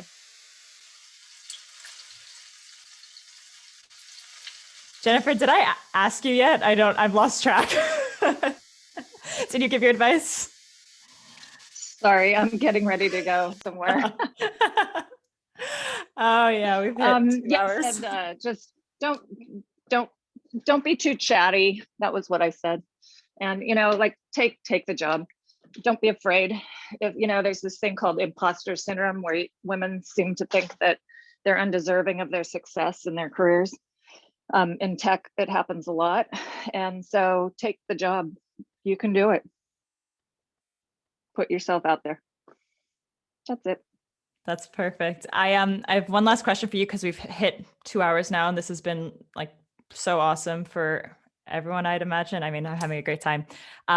Just tell me, what do you all love about your job?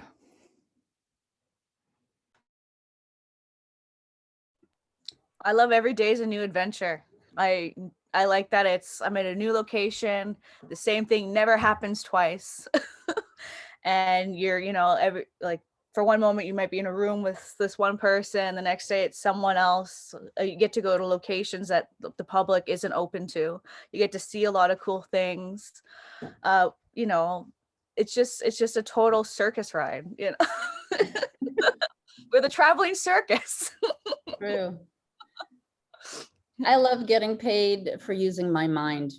Sound is a mental activity, and you're always thinking and problem solving.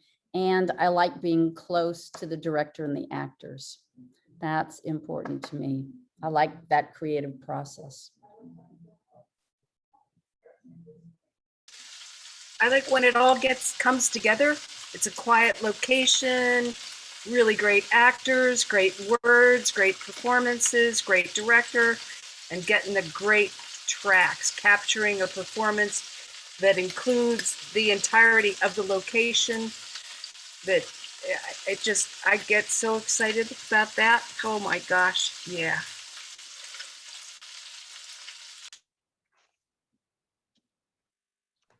Jennifer, what do you love? I was, Oh, sorry. I like, no, it's okay. I love the people. Sorry. Sorry, Amanda. I love the people and the friendships that I've made. It's like summer camp with beer. So, you just, when you're on location, there's nothing that's more fun. And, sometimes you feel like you're in the trenches when you're on an episodic TV series and they're using atmospheric smoke and you're shooting something really gross. Amanda did recently.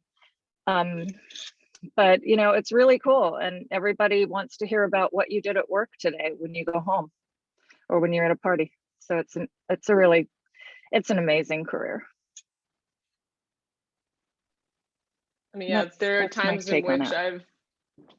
there's times in which it's literally, you sort of have this out of body experience where you look at what you're doing or what you've just done, and it's sort of crazy to think like, this is what I get to do for a living, like this crazy thing. And whether maybe it's working with someone that you admire. I mean, there's definitely been moments in my time where I'm like, if you had told me, when I was a kid or in high school that I would be, like standing in the Starship Enterprise, to bring out my inner nerd, and getting to see like officers walking around in Starfleet uniforms, I would have told you were crazy. But there I was, like getting to work on, in a world that I had grown up, being such a fan of. The fact that I get to help make those things for new generations of fans is really incredible. I mean, it's crazy that we get paid sometimes to do what we do. And as an extreme nerd, I have to say what Jan said hits so close to home. I 100%, if we finish a take and I know that I nailed it, there've been times at the cart where I'm just like, yes, like got it. Like that was a perfect take. That mix was perfect. And this isn't about like tooting my own horn or anything like that. It's just that sense of accomplishment of getting to like the actors, don't have to loop this, that we captured this amazing performance with the elements that tell the story. It's just something really magical where you're just like, nailed it. That felt good. We're actually performance artists. And when I say that, some people get surprised, but we're one of the few departments that is working when the cameras are rolling. And so there is that, though we're on the other side of the camera, there aren't that many people who work when the camera's rolling. And so we are part of something a little special. And there's performance anxiety and performance celebration about that. You know, and every take is new. It's like air traffic controlling, I think, where you see all these elements coming in, you know, there's dolly track, there are lights, there's actors, there's my boom, there's somebody floating a flag. It's a dance, and it's a technical dance, and it's creative and wonderful. This has been so great. I'm sorry to anyone if I missed your questions. I'm sure I missed a lot, I know. But this has been really lovely. Petrushka, Camille, Jan, Jennifer, and Amanda, thank you for joining us. Thank you everyone who submitted questions. Thanks for everyone who came out to watch. Thank you, Carrie. Thank you, Sound Girls. And Petrushka, please. I'm gonna plug it just Please. briefly. I wrote a book during COVID, and it's called Behind the Sound Card: A Veteran's Guide to Sound on the Set. And I mention it because I've broken down in such detail everything from the first work call to the final wrap, how you kind of wrap your head around what a UST does, because the only way we've learned is from the generation before us handing it down. And then you only get what those people's experience were. So I've done this off and on for 40 years and put it all together, and it's being very well received. So if you're just starting out, it will give you a really good idea of what's expected of you and help you get up to speed, because you can't wait until you're on a set to start learning these things. And the other thing is, there's a little chapter on is your personality a good fit for film? Not everybody is. And so you need to understand what is going to be asked of you, and whether you're comfortable in those kinds of situations. So thanks. Definitely recommend it for sure. Yeah. Thanks. It's I wish I'd have had that book when I first started out. I know, me too. I just, I have to throw in a recommendation for your book, Petrushka, Hey, Jeff. for anybody to read at any level of interest in working sound for picture. You know, it's absolutely a gold mine. You know, it's. Thank you. Oh, there's my mixer calling now. Always on call. Hello, Mr. Mixer. yeah. Panel over. Sorry.